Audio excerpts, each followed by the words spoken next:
Hi, வணக்கம். Welcome to triple S views. நான் சிவகுமார் சங்கரமணியன். அதிமுகவில் அண்ணாமலையா? இப்படி ஒரு செய்தி எல்லா இடத்துலையும் பரவிட்டுருக்கு. நிறைய ஊடகவியலாளர்கள்லாம் அதை பற்றி டிஸ்கஷன் பண்ணிகிட்டு இருக்காங்க. இது எப்படி சாத்தியமாகும்? சாத்தியத்துக்கான வாய்ப்பு இல்லை. இருந்தாலும் இதை பற்றி நம்ம பேசுவோம். எதனால் இந்த பேச்சு வருது அப்படிங்கிறது. ஏடிஎம்கேவினுடைய நிலைப்பாடு இன்றைக்கி முழுமையாக அந்த கட்டமைப்பே உடஞ்சிட்ருக்கு கொஞ்சம் கொஞ்சமாக. முழுமையாக டிவிகே அதிமுகவை அபகரிக்கிறதா, இல்லை அதிமுகவினுடைய பெரிய பதவி உள்ள அமைச்சர்கள் டிவிகேவை ஆக்கிரமிக்கிறார்களா என்ற ரெண்டு பேரும் மாற்றி மாற்றி இவர்களை விழுங்குகிறார்களா, டிவிகே அதிமுகவை விழுங்குகிறதா, அதிமுக டிவிகே விழுங்குகிறதா என்ற ஒரு கேள்வி வந்துடுச்சு. அத்தனை பேர் சாரசாரையாக டிவிகே பக்கம் போயிட்டுருக்காங்கிறது இது டிவிகேக்கு நல்ல விஷயமா அப்படிங்கிறது நம்ம ஒரு பொறுத்திருந்து தான் பார்க்கும். மிகப்பெரிய அளவில் ஒரு சாரார் கொஞ்சம் பேர் போகும்போது, தொண்டர்கள் போகும்போது பிரச்சனை இருக்காது. ஆனால் பெரும்பான்மையான பழைய பதவிகளில் இருந்து இங்கே நிறைய கேள்விகளை எழுப்பியவர்கள், நிறைய ஊழல் வழக்குகளால் நிரம்பப்பட்டவர்கள் எல்லாருமே டிவிகே பக்கம் போகும்போது அது சற்று ஒரு மக்களினுடைய பார்வை வித்தியாசமாக ஒரு விஷயம் இருக்குது. இது தான் இந்த ஒரு நிலைப்பாடு இருக்கும்போது அண்ணாமலையுடைய ரோல் இதில் முக்கியத்துவப்படுது. அப்போ ஏடிஎம்கேவினுடைய ஆளுமையும் சரி, தலைமையும் சரி மிகப்பெரிய அதிருப்திக்கு உள்ளாக இருக்கக்கூடிய ஒரு நேரத்தில் அங்கே பழைய தலைவர்கள் இதிலும் ஒரு சோபித்த தலைவர்கள் இன்னைக்கு வரைக்கும் மிகப்பெரிய அளவில் வெற்றியை தேடி தந்தவர்கள் அவ்வளோ பேரும் வெளியில் போயிருக்கிறாங்க. வெற்றியை அதிகமான தேடி தந்தவர்கள்லாம் வெளியே போயிருக்கிறாங்க. எஸ்பி வேலுமணி மட்டும்தான் மிச்சம். அது என்றைக்கு எப்போ கலரப்போகுதுன்னு தெரியல. ஆனால் அதிருப்தியில் தான் போயிட்டு இருக்காருங்கிறது எல்லாருக்கும் தெரியும், ஊரறிஞ்ச நிகழ்வாக இருக்குது. ஆனால் திமுகவை பொறுத்தவரையில் பார்த்திங்கன்னா அங்கே ஒரே ஒப்பாரிகள் போயிட்டுருக்கு. ஏன் ஜெயிச்சாருங்கிறத பற்றி அவங்க கல்யாண வீடு தோறும் பேசிகிட்டு இருக்காங்க. மீட்டிங் வச்சு கூட பேசாமல் கல்யாண வீடு தோறும் போய் சோஃபா மாடல் அரசு, பாப்பா மாடல் அரசு அப்படிங்கிற மாதிரிலாம் மாறி மாறி பேசிகிட்டு இருக்காங்க. சோஃபா மாடல் இன்றைக்கி எல்லாமே சினிமாவிலேருந்து வந்த ஒரு முதலமைச்சர்னு இவரை கிண்டல் பண்ணிகிட்டு இருந்தாலும் அவர்களும் சினிமாவை சார்ந்து தான் இன்றைக்கி உதாரணங்களே காட்டக்கூடியதாக இருக்குது. வடிவேல் காமெடியை வச்சு ஒரு பேசியிருந்தார், ஒரு இளநீர் காமெடியை வச்சு நேற்று கூட ஒரு மீட்டிங்கில் பேசுகிறாரு.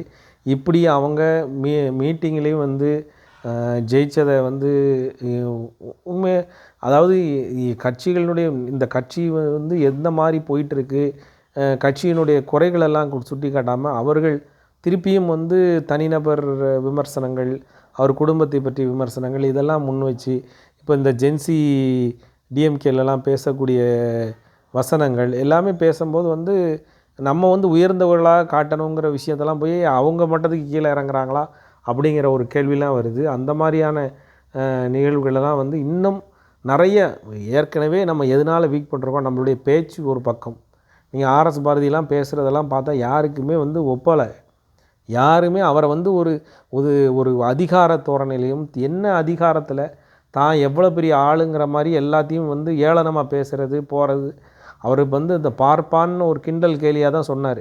பார்ப்பான்னு சொல்லலை அப்படின்னு சொல்லிட்டு பாப்பா தான் சொல்லுதேன், மாற்றி எழுதிடாதீங்கன்னு சொல்கிறாரு. இதை அவர் சொன்னக்கூடிய விதம் ரெண்டு விதத்தில் சொல்லணுங்கிற அவசியம் இல்லை. நான் பாப்பா மாடல் அரசு கிடையாது, நீங்கள் தான் பாப்பான்னு சொல்லதுக்கு இல்லாமல் நான் பார்ப்பான்னு சொல்லவில்லைன்னு ஒரு வேடை சொல்லி அதை ஒரு குத்தலும் கேலியாக சொல்லும்போது நீங்கள் என்ன மனநிலையில் அதை பேசுகிறீங்கிறது எல்லாருக்கும் தெரியுது. ஒரு சாதாரண மனிதனுக்கு, ஒரு நியூஸ் பார்க்குறவனுக்கு தெரியும் நீங்கள் என்ன அடிப்படையில் பேசுவீங்க. அதுவும் ஆர்எஸ் பாரதி எந்த நிலைப்பாடை எடுத்து பேசுவாருங்கிறது எல்லாருக்கும் தெரியும். நிறைய இடத்துல கான்ட்ரவர்சியான பேச்சுக்களை பேசினவர் தான் ஆர்எஸ் பாரதி. நாங்கள் போட்ட பிச்சை இதெல்லாம் திமுகவுக்கு மிகப்பெரிய ஒரு மைனஸாக இருந்தது.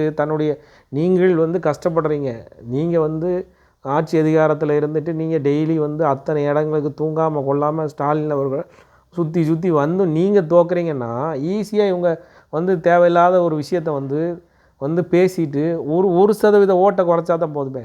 ஒவ்வொரு சதவீதம் தானே இன்றைக்கி வந்து இன்றைக்கி 2% 3% ஓட்டுகள் தான் இன்றைக்கி மாறக்கூடிய நிலைப்பாடு வரும்போது நீங்கள் செய்யக்கூடிய விஷயங்கள் ரொம்ப தெளிவாக இருக்கணும். இன்றைக்கி இருக்கிற இளைஞர் பட்டாளத்துக்கு வந்து அதிகமான தகவல்கள் வந்து எல்லாருக்கும் கிடச்சிருது. முன்னாடி வந்து தகவல்களே தெரியாத அளவுக்கு உள்ள மனிதர்கள் இருந்தனால நீங்கள் மீட்டிங்கில் சொல்கிற கருத்தை தான் வந்து எல்லாருமே இருந்தாங்க. இன்றைக்கி மீட்டிங் போய் தான் ஒரு ஒரு பேசணும், அதை செய்திகளை கேட்கணுங்கிற அவசியம் இல்லை. கட்சி செய்திகள் முதற்கொண்டு எல்லாமே டெய்லி உங்களுக்கு அவங்க சமூக ஊடகங்களை பார்த்து தெரிஞ்சுக்கிறாங்க.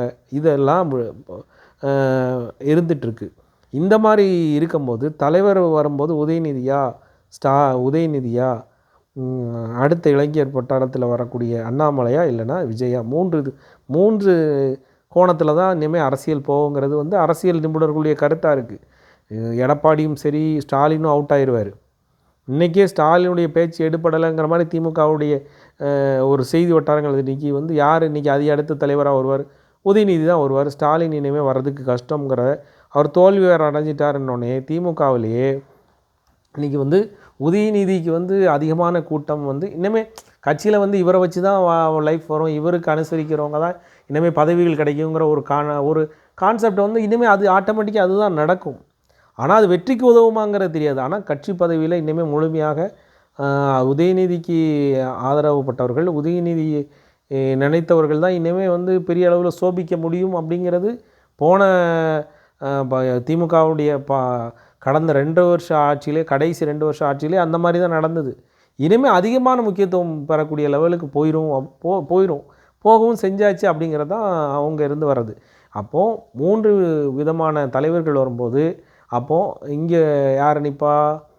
எடப்பாடியை வந்து காணாமே போயிடுவார். இந்த போட்டிக்கே அவர் வரமாட்டார் அப்படிங்கிறது தான் தெரியும். அதிமுகவுங்கிற கட்சியும் அவர் வந்து வச்சிருக்கக்கூடிய அந்த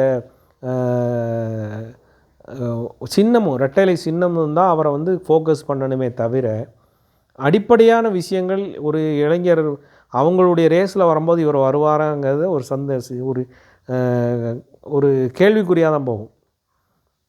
இந்த நிலையில் தான் சில மாவட்ட செயலாளர்கள் வந்து அண்ணாமலை வந்து இன்றைக்கி தனியாக இருக்கார், நம்ம வந்து அவரை வந்து யூஸ் பண்ணிக்கலாம், அவரை வந்து நம்ம வந்து நம்மளுடைய விஷயத்துக்கு கூப்பிட்டு வரணும்னு தலைமை பதவியாக கூப்பிட போகிறீங்க? இல்லைல்ல, வாய்ப்பு கிடையாதுல்ல. எப்படி இபிஎஸ் கீழே அவர் ஒர்க் பண்ணுவார்? திராவிட அரசாங்கமே வேண்டான்னு சொல்லி, கூட்டணியே வேண்டான்னு சொல்லி அவர் கட்சி பதவியே திறந்தவர். இன்றைக்கி கட்சியிலேருந்தே வெளியே வந்திருக்கிறாரு. தனியமைப்பு ஏற்படுத்துனது காரணமே அந்த கூட்டணி தாங்கிறது எல்லாருக்கும் தெரியும். இல்லைனா அவர் அந்த இடத்துலேருந்து அவர் உங்களுக்கு என்னெல்லாம் சொல்லிட்டு போயிருக்கலாமே. நீங்கள் போட்ட விதை வந்து நீங்கள் அறுத்துட்டீங்க. அண்ணாமலையை நீக்க சொன்னதும், அண்ணாமலைக்கு சீட்டு கொடுக்குறான்னு சொன்னது, இது எல்லாமே சொன்னக்கூடிய விதங்கள் இது எல்லாமே எல்லாருக்கும் தெரியும். ஓப்பன் அது வெளியே செய்தியாக வெளியாட்டாலும் எல்லாருக்கும் மணல் இவங்க இப்படி தான் செஞ்சுருப்பாங்கங்கிற ஒரு மணலில் எல்லாருக்கும் தெரிஞ்சு போச்சு. இதுதான் நடந்துகிட்டு இருக்க தன்மையை தவிர, அது போக வந்து ஏடிஎம்கேவுக்கு வந்து இன்றைக்கி பலம் கூட்டுறதுக்கு இன்னும் ஒரு ஆள் நல்ல ஸ்கெட்ச் போட்டிருக்காருன்னா அது வந்து பார்த்திங்கன்னா டிடிவி தினகரன் கண்டிப்பாக இன்றைக்கி கூட்டணியில் இருக்கார். அவர் வெளியே வராமல் இருக்கக்கூடிய தலைவர்களெல்லாம் அங்கே ஒன்றுபடுத்திகிட்டு இருக்கார். அப்படிங்கிற பட்சத்தில் ஏடிஎம்கேவை அவர் ஒரு மூவ் பண்ணதுக்கான வாய்ப்பு இருக்கும், அவருக்கு மெர்ஜ் பண்ணுறதுக்கான வாய்ப்பு இருக்கும்.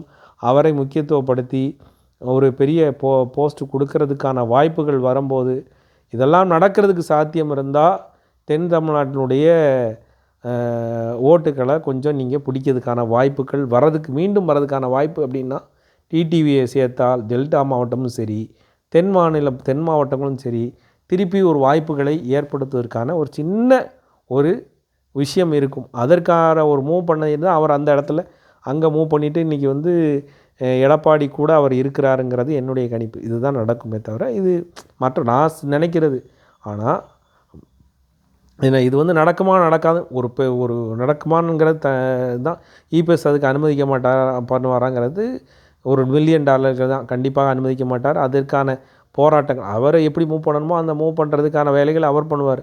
ஆனால் இபிஎஸ் இத்தனை பேர் 25 பேர் 30 பேரை வெளியே போனாலும் நான் கவலைப்படலை, கட்சியை நான் தான் கைக்குள்ளே வச்சுருப்பேன்னு சொல்லக்கூடிய ஆள் இதை வந்து இன்னுமே கீழே போனாலுமே கவலைப்பட மாட்டார். கட்சி நம்ம கையில் இருக்கணுங்கிற ஒரே தாட்டு தான் அந்த ஒரு இபிஎஸ்க்கு இருக்கே தவிர, இன்றைக்கி புதுசாக அடுத்த ஒரு கூட்டம் வந்து அண்ணாமலையை கொண்டு வரலாம் அப்படின்னா அது எந்த அளவுக்கு சாத்தியம்? அதெல்லாம் வந்து பேச்சுவார்த்தைக்கு வந்து என்னனாலும் பேசலாம் அப்படிங்கிற மாதிரி சொன்னாலுமே வரமாட்டார்ல. இன்றைக்கி மீண்டும் வந்து இவரை வந்து சந்தோஷ் பிஎல் சந்தோஷ் வந்து திருப்பி பேச்சுவார்த்தை வந்து நடத்தி திருப்பி பிஜேபிக்கே வந்துருங்கிற மாதிரி அண்ணாமலை கேட்டதா ஒரு நியூஸில் அவர் நான் வெளியில் வர்றது வந்துட்டேன், என்ன இனிமேல் என்ன நடந்தாலும் பரவாயில்ல, அது மேலே அது ஜெயித்தாலும் சரி ஜெயிக்காட்டாலும் சரி நான் எடுத்த நிலைப்பாட்டிலேருந்து நான் மாறலை அப்படிங்கிற மாதிரி சொல்லி வெளியே வந்துட்டார். ஒரு கட்சியிலேருந்து ஒரு ஆள் வெளியே வரனால அந்த கட்சியை வந்து குறைக்கவும் முடியாது கூட்டவும் முடியாது, சில மாறுபாடுகள் நடக்கலாம் அவ்வளோமே தவிர இது வந்து வர்றது வெளியில் வர்றதெல்லாம் அவங்களுடைய விருப்பம். ஆனால் அதிருப்தியினால் வெளியே வந்ததுனுடைய காரணம் தான் இன்றைக்கி அதிமுக பேசப்படுகிறது. அதிமுக மிகப்பெரிய லைம் லைட்டில் இருந்துகிட்டு இருக்குது. எப்படி கட்சியினுடைய நடவடிக்கை காரணமாக இல்லை, ஒவ்வொருத்தரும் டெய்லி இன்றைக்கி யார் வெளியே வருவா இன்றைக்கி யார் வெளியே வருவா அப்படிங்கிற மாதிரி செய்தி வந்து இன்றைக்கி வந்து ஹாட் டாப்பிக்காக போய்ட்டுருக்கு. அதில் தான் லைம் லைட்டில் இருக்கே தவிர இன்றைக்கி வந்து அதிமுகவினுடைய நிலைப்பாடு டெய்லி ஒரு போராட்டம் பண்ணாங்க வைக்காங்கங்கிற லெவல்லலாம் இல்லை. அதிமுகவை பொறுத்தவரையில் இன்றைக்கி வந்து இன்றைக்கி வந்து கட்சியை வந்து வளர்க்குறதோட அவங்க வந்து இன்றைக்கி அவங்க இனிமேல் யாரும் வெளியே போயிடக்கூடாதுங்கிறத காக்கிறதுக்கே அவங்களுடைய நேரம் சரியாக போகும்னு நினைக்கிறேன். அந்தளவுக்கு அவங்களுடைய வேலை வந்து அதில் தான் கான்சன்ட்ரேஷனாக இருக்கக்கூடிய நிலைமையாக இருக்கும். இன்றைக்கி வைகை செல்வன் போனதுக்கப்புறம் வந்து கொஞ்சம் வந்து மைண்டு வந்து ஒரு ஆசிலேஷனுக்கு போன மாதிரி இன்றைக்கி இபிஎஸ்க்கு தெரியுது. கடந்த 2 நாட்களாக கொஞ்சம் யோசனை பண்ணுறாரு, அதுக்காக மீட்டிங்கை போடுறாரு. அந்த தருமபுரிக்கார் வந்து அவைத்தலைவராக இருக்கக்கூடிய அந்த அவைத்தலைவர் தான் இவ்வளவு காரணம். இருந்தாலும் அவரை வச்சு மீட்டிங்கை போட்டு அவர் வந்து பேட்டி கொடுக்காரு. போகிறவங்க அவ்வளோ பேரும் சாரையாக போயிட்டுருக்காங்க, ஆட்டு கொட்டையை திறந்த மாதிரி போய்கிட்டு இருக்காங்க அப்படிங்கிற மாதிரி ஒரு கிண்டல் அடித்து இப்போ பதிலாம் சொல்லிகிட்டு இருக்காரு. அதற்கு காலம் பதில் சொல்லும். இன்றைக்கி விஜயபாஸ்கர் வந்து ஒரு ஆக்டிவ் பாலிடிக்ஸ் மேனு, இன்றைக்கி அடுத்த கட்ட அதிமுகவினுடைய ஒரு மிகப்பெரிய ஒரு ஃபோக்கஸாக வரக்கூடியவரை நீங்கள் விட்டுட்டீங்க. அவர் மேலே கேஸ் இருக்குங்கிறது 2வது விஷயம். ஆனால் உங்களுக்கு ஈக்குவலண்ட்டாக வந்து இன்றைக்கி அதிமுகவை வந்து பெரிய லெவலில் ஃபோக்கஸ் பண்ணணுங்கிற மாதிரி உள்ள ஆளெல்லாம் நீங்கள் வைக்கணுன்னா நீங்கள் வந்து விஜயபாஸ்கராக தான் இருந்தது சரி. நீங்கள் வந்து செந்தில் பாலாஜி ராஜேந்திர பாலாஜி நேற்று ஒரு பேட்டி கொடுத்துருக்காரு.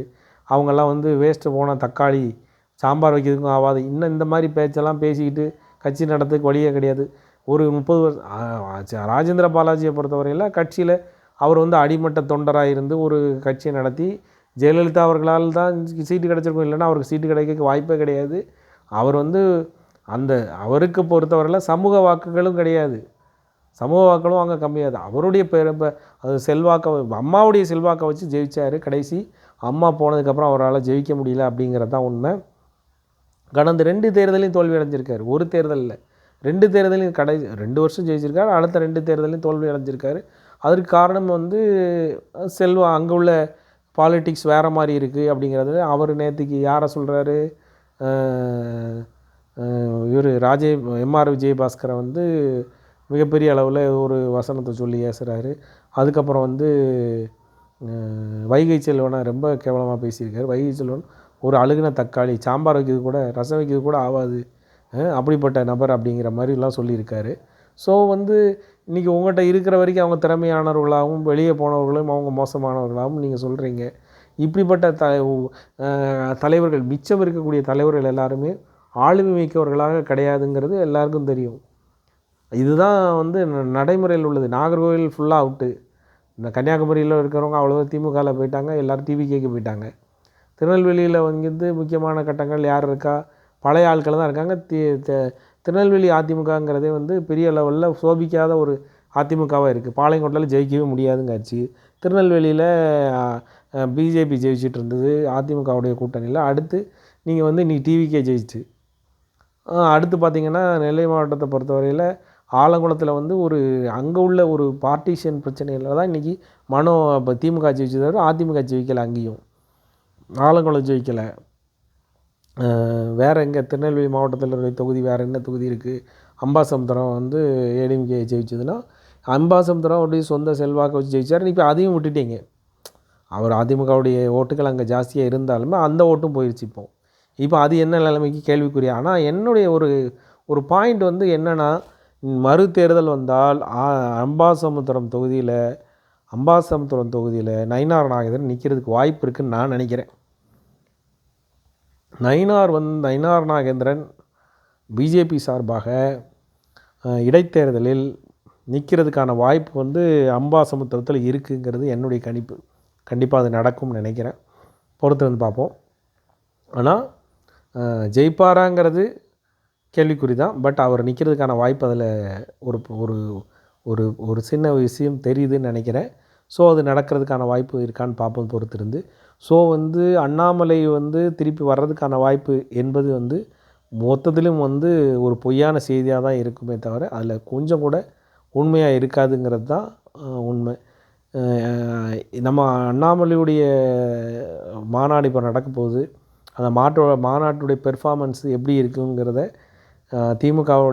திமுகவும் சரி பாஜகவுடைய பழைய ஆட்கள் எல்லோரும் வெயிட் பண்ணி அவர் கேவலப்படணும், அவர் கூட்டமே வரக்கூடாது, அவருக்கு வந்து எந்த விதமான கூட்டம் சேர்ந்துடக்கூடாது, அவரை வச்சு ட்ரோல் பண்ணணுங்கிற லெவலில் ஒரு பெரிய கூட்டம் காத்துட்ருக்கு. அது வந்து என்ன நிலைமைக்கு அது நடக்குங்கிறத பொறுத்திருந்து பார்ப்போம். அடுத்த செய்தியில் சந்திப்போம். நன்றி, வணக்கம். தேங்க்யூ.